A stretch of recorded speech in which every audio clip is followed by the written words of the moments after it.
আজকে আমি তোমাদের দ্বাদশ শ্রেণীর লজিকের বচন বিরোধিতা অধ্যায়টা করে দেখাবো। এটা 3য় নম্বর অধ্যায়। এই অধ্যায় থেকে তোমাদের কোনো বড় প্রশ্ন আসছে না। এখান থেকে তোমাদের এমসিকিউ 2 নম্বরের আর এসিকিউ 2 নম্বরের। এমসিকিউ দূর করতে হবে, এসিকিউ দূর করতে হবে। এই অধ্যায় থেকে তোমরা শর্ট কোশ্চেন হিসেবে দেখে যাবে, কিন্তু শর্ট কোশ্চেন তোমরা কত পড়বে? এখান থেকে অনেক শর্ট কোশ্চেন হয়, যা তোমরা লজিক আকারে যদি না বুঝতে পারো তাহলে তোমরা শর্ট কোশ্চেন একটা উত্তর দিতে পারবে না। তার জন্য তোমাদেরকে আজকে আমি লজিকের মাধ্যমে শেখাবো যে কি করে লজিক থেকে তোমরা এই শর্ট কোশ্চেনগুলোকে তৈরি করতে হবে। এই জন্য কোনো মুখস্থ করার দরকার নেই। তোমরা আমার আজকে এই ছকটা দেখতে পারলেই তোমরা এই ধরনের যা শর্ট কোশ্চেন আসবে সব পেয়ে যাবে। আমি ছকটা তোমাদেরকে দেখিয়ে দিচ্ছি এবং তোমরা বুঝে নাও এবং শিখে নাও কীভাবে ছক থেকে আমরা শর্ট কোশ্চেনগুলো করবো। দেখো, এই ছকটা যদি তোমরা পারো তাহলে তোমাদের সব লজিক এখান থেকে পেরে যাবে। এই আই এ আর ই এর মধ্যে বিপরীত বিরোধিতার সম্পর্ক।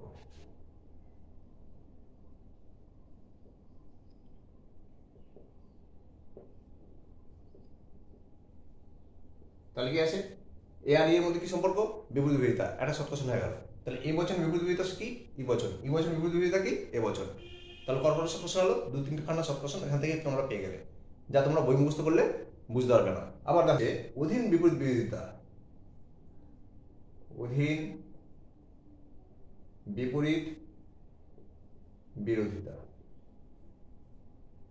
তাহলে আই আর ওর মধ্যে অধীন বিপরীতা। তাহলে আই বচনের অধীন বিপরীতা কি হবে? ও বচনের অধীন বিপরীতা আই হলো। এবার দেখো এ আর আই এর মধ্যে কি আছে? অসম বিরোধিতা। এ আর এর মধ্যে অসম বিরোধিতা। তাহলে এ আর আই এর মধ্যে অসম। তাহলে এ বচনের অসম বিরোধিতা কি? আই বচন অসম বিরোধিতা এ বচন। আবার দেখো ই আর ওর মধ্যে অসম বিরোধিতা। ই আর ওর মধ্যে অসম বিরোধিতা। ই বচনের বিরোধিতা কি? অসম বিরোধিতা কি? ও বচনের অসম বিরোধিতা ই। তাহলে আরেকটা আছে দেখো এ আর ও এর মধ্যে বিরুদ্ধ বিরোধিতা।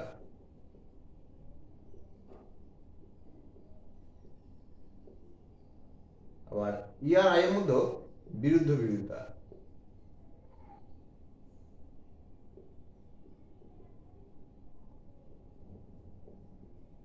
আছে।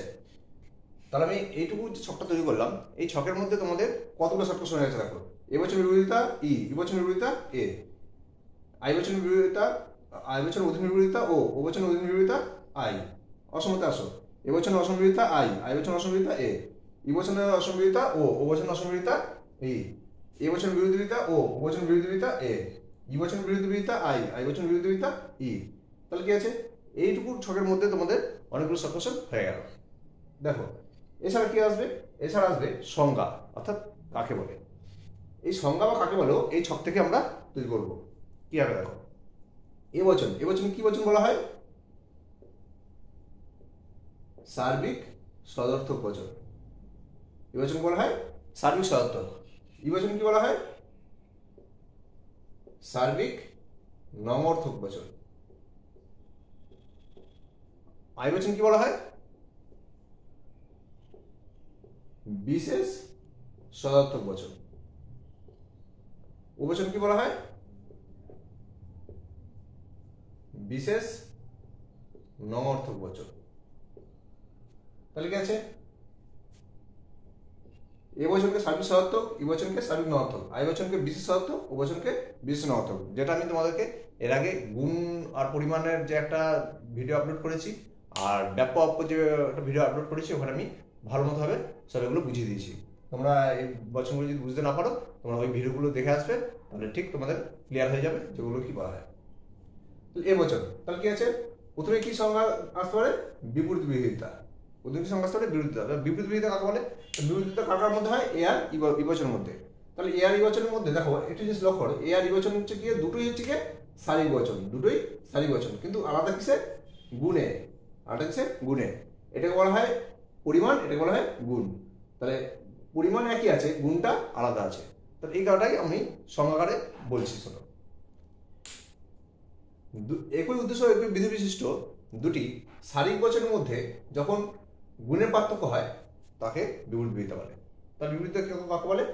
যখন একই উদ্দেশ্য বিধেয় বিশিষ্ট দুটি বচনের পরিমাণ এক অর্থাৎ সার্বিক, গুণ আলাদা অর্থাৎ একটা সদর্থক একটা নর্থক, তখন তাকে বলে বিবৃতিতা। হয়ে গেল। নিচে এসো অধীন বিবৃতিতা। অধীন বিবৃতিতা কাকে বলে? দেখো আই বচনটা হচ্ছে বিশেষ সদর্থক, ও বচন হচ্ছে বিশেষ নর্থক। তাহলে দুটোর ক্ষেত্রে কি মিল আছে? বিশেষ বিশেষ অর্থাৎ পরিমাণটা, আর আলাদা কি সদর্থক নর্থক। তাহলে আমরা এই ক্ষেত্রে কি লিখবো? একই উদ্দেশ্য বিধেয় বিশিষ্ট দুটি বিশেষ বচনের ক্ষেত্রে, যখন গুণ আলাদা হয় তখন তাকে হচ্ছে অধীন বিবৃতিতা। তাহলে দেখো বিবৃতিতার মধ্যে হচ্ছে গিয়ে একই উদ্দেশ্য বিশিষ্ট দুটি সারি বচনের মধ্যে গুণের পার্থক্য, আর অধীন বিবৃতিতার ক্ষেত্রে এক উদ্দেশ্য বিধেয় বিশিষ্ট দুটি বিশেষ বচনের মধ্যে গুণের পার্থক্য। বুঝে গেল? এ আর আই মধ্যে কিছু অসম বিবৃতিতা, ই আর ওর মধ্যে অসম বিবৃতিতা। একটু নজর করে দেখো, এ আর আইটা দুটো কি আছে? সার্বিক বিশেষ, সদর্থক। তার মানে কি আছে? এক্ষেত্রে গুণটা মিল আছে, অর্থাৎ সদর্থক মিল আছে, সার্বিক আর বিশেষ অর্থাৎ পরিমাণটা আলাদা আছে। তাহলে কি লিখবো আমরা? লজিক দিয়ে কি থাকবে? লজিক দিয়ে এরকম দিয়ে দিল, ধরো দিল মানুষ মরণশীল, এর তো বিরোধী বচন কি হবে? মানুষ মরণশীল, এর বিরুদ্ধে বচন কি হবে? তার বিরুদ্ধ বিরোধিতা কি আছে? মানুষ মরণশীল। আমরা কি করবো? ফার্স্ট লজিক করে ফেলি। আমরা লজিক এর আগে আমি শিখিয়ে এসেছি কিভাবে করতে হয়। সকল মানুষ হয় মরণশীল। জি, তাহলে কি বলছে? এর বিরুদ্ধ বিরোধিতা। তার বিরুদ্ধ বিরোধিতা কি আছে? এর ও।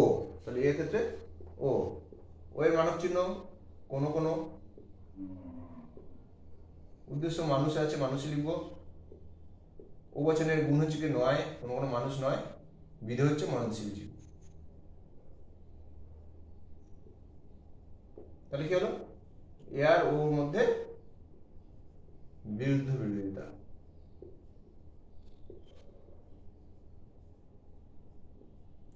সম্পর্ক আছে, তাহলে এ আর ওর মধ্যে বিরুদ্ধ বিরোধিতা সম্পর্ক। এভাবে তোমাদেরকে আরো আসতে পারে, দেখিয়ে দিচ্ছি পরেরটা। দেখো দেখো 2 নম্বর, সব বাক্য বচন নয়, এর অসম বিরোধিতা দেখাও।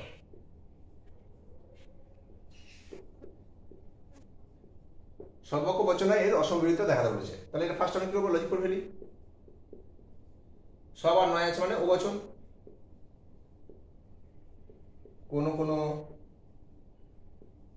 বাক্য নয় বচন আছে। এবার ও বচন, এর কি বলেছে? অসম বিরোধিতা দেখাতে। তাহলে ও বচন অসম বিরোধিতা কি আছে? দেখো ও বচন অসম বিরোধিতা ই আছে। তাহলে আমরা কি করবো? এটা ই বচন করবো। ই বচন মানার জন্য কোনো উদ্দেশ্য বাক্য নয় বচন। তাহলে এখানে কি আছে? ওয়াই এর মধ্যে, ওয়াই এর মধ্যে কি সম্পর্ক হলো? অসম বিরোধিতা।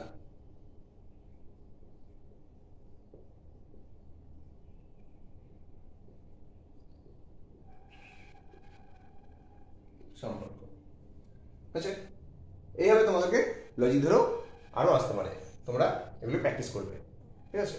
আর আমি পরবর্তী ভিডিওতে আরো উদাহরণ দিয়ে তোমাদেরকে দেখিয়ে দেবো যে বচন বিরোধিতা কিভাবে সচেতনগুলো আরো করতে হয়। পরে দেখো সত্য মিথ্যা কি আবার বার করতে দেবে, এই লজিক ধরে আবার সত্য মিথ্যা দেবে বচন বিরোধিতা। তখন তোমরা কিভাবে করবে? সত্য মিথ্যা করার জন্য আমাকে একটা ট্রুথ টেবিল তৈরি করতে হবে বচন বিরোধিতার মতনই। একটা 4 চৌকো বক্স করে নেবো, এদিকে 4টে ঘর করব, এদিকে 4টে ঘর করব। প্রথম ঘর হচ্ছে কি এ বচন ঘর, পরের ঘর ই বচন ঘর, পরের ঘর আই বচন ঘর, পরের ঘর ও বচন। কোনাকুনি ধরে আমরা টিটি লিখে নেবো, বড় হাতের টি, বড় হাতের টি, বড় হাতের টি, বড় হাতের টি।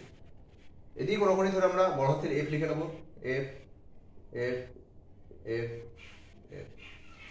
পরে ছোট ঘরগুলোতে ছোট হাতের এফ টি, ছোট হাতের এফ টি। পরের ঘরগুলোতে ডি ডি ডি ডি। এবার আমি এই যে টি এফ ডি লিখলাম, এগুলো কি জিনিস? টি হচ্ছে গিয়ে সত্য, আমরা জানি। এফ হচ্ছে গিয়ে মিথ্যা, এটাও জানি। আর ডি হচ্ছে সংশয়াত্মক, মানে সত্য হতে পারে মিথ্যা হতে পারে, সংশয়াত্মক। ডি মানে হচ্ছে গিয়ে সংশয়াত্মক, অর্থাৎ সত্য হতে পারে মিথ্যা হতে পারে। দেখো এটা দিয়ে কি হবে, সব কোশ্চেন আসবে। দিয়ে দিল, ধরো এ বচন সত্য হলে আই বচন ও ও বচনের সত্য মূল্য কি হবে? কি দিল? এ বচন সত্য হলে আই ও বচন সত্য মূল্য কি হবে? তাহলে কি করে বার করবো আমরা? দেখো এ বচন সত্য, এ বচনের সত্য মানে হচ্ছে টি। তাহলে কোথায় আছে দেখো টি, এই একটা টি আছে। আর কোনো টি আছে এই ঘরটা? এই ঘরে কোনো আর টি নেই, এটা একটাই টি আছে। তাহলে এ বচন সত্য হলে, তাহলে কি বলেছে আই আর ও, তো এ বচন সত্য হলে আই বচন কি আছে দেখো, টি, আর ও বচন এফ আছে। তাহলে আই বচন কি হবে? সত্য, টি মানে সত্য, আর ও বচন কি আছে? আই বচন সত্য, ও বচন মিথ্যা, মানে হচ্ছে কি এফ মানে মিথ্যা। তাহলে কি হলো? এ বচন সত্য হলে আই আর ও বচন কি হবে? আই বচন সত্য হবে, ও বচন মিথ্যা হবে। এভাবে তোমাদের আরো ঘুরিয়ে আসতে পারে। 2 নম্বর দিদি দিল যে ই বচন মিথ্যা হলে এ বচন কি হবে? আই বচন কি হবে? ও বচন কি হবে? দেখো তোমরা নিজেরাই পারবে। ই বচন কি বলেছে? মিথ্যা। তাহলে ই বচন মিথ্যা ঘর কোথায় দেখো, এই একটা ঘর মিথ্যা আছে, এই একটা ঘর মিথ্যা আছে, তাহলে দুটো ঘর মিথ্যা আছে, তাহলে কোন ঘরটা আমরা ধরবো? এই জন্য বড় হাতেটা ছোট হাতে দেওয়া আছে। আমরা সবসময় ধরার সময় বড় হাতে ধরবো, যখনই ধরবো তখন ধরার সময় বড় হাতে ধরবো। এই ছোট হাতের ঘরটা আমরা ধরবো না, বড় হাতের ঘরে এফটা ধরবো। তাহলে ই বচন মিথ্যা, এ বচন মিথ্যা হলে কি হচ্ছে? এ বচন কি হচ্ছে? ডি মানে সংশয়াত্মক। তাহলে এ বচন সংশয়াত্মক হলো। তাহলে এ বচন সংশয়াত্মক, আই বচন কি হচ্ছে? সত্য মানে টি, হ্যাঁ সত্য, আর ও বচন কি হচ্ছে? ডি মানে সংশয়াত্মক।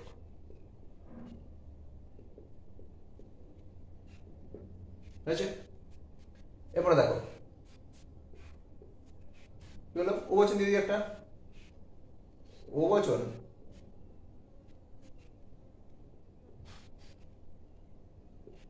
সত্য হলে এ বচন কি হবে?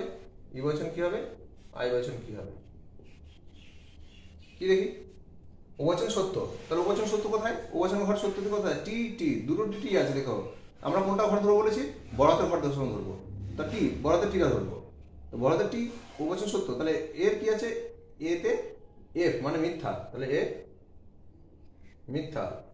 ই বচন কি হচ্ছে? ডি, আই বচন কি হচ্ছে? ডি, তাহলে ই আর ডি, ই আর আই দুটোই ডি মানে সংশয়াত্মক। ই বচনের সংশয়াত্মক,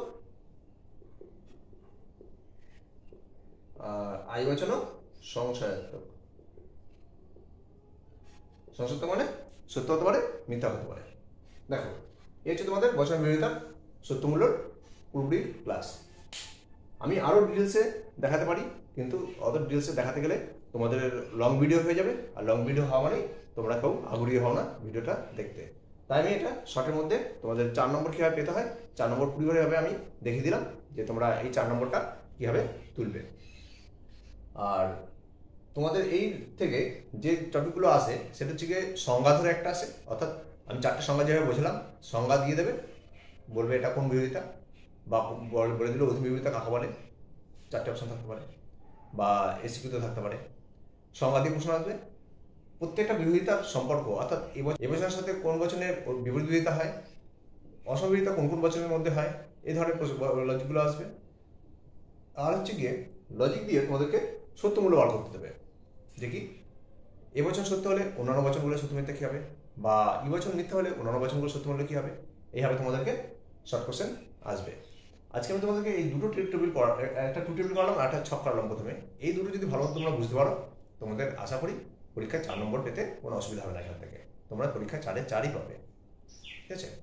কোনো সমস্যা হলে তোমরা আমাকে কমেন্ট করে জানিও, আমি তোমাদেরকে পরবর্তী ভিডিওতে সেগুলো আরও ডিটেলসে দেখানোর চেষ্টা করবো। আর ভিডিওটা তোমাদের যদি ভালো লাগে অবশ্যই লাইক কমেন্ট করে দিও, আর অবশ্যই সাবস্ক্রাইব তো অবশ্যই করে রাখবে, আশা করি অনেকে করে রেখেছো। অবশ্যই সাবস্ক্রাইব করবে এবং সবাইকে বলবে সাবস্ক্রাইব করতে, যাতে এরকম ভিডিওগুলো তারা মুহূর্তের মধ্যে পেয়ে যায় এবং পরীক্ষার সময় তাদের নাম্বার পেতে কোনো অসুবিধা না হয়।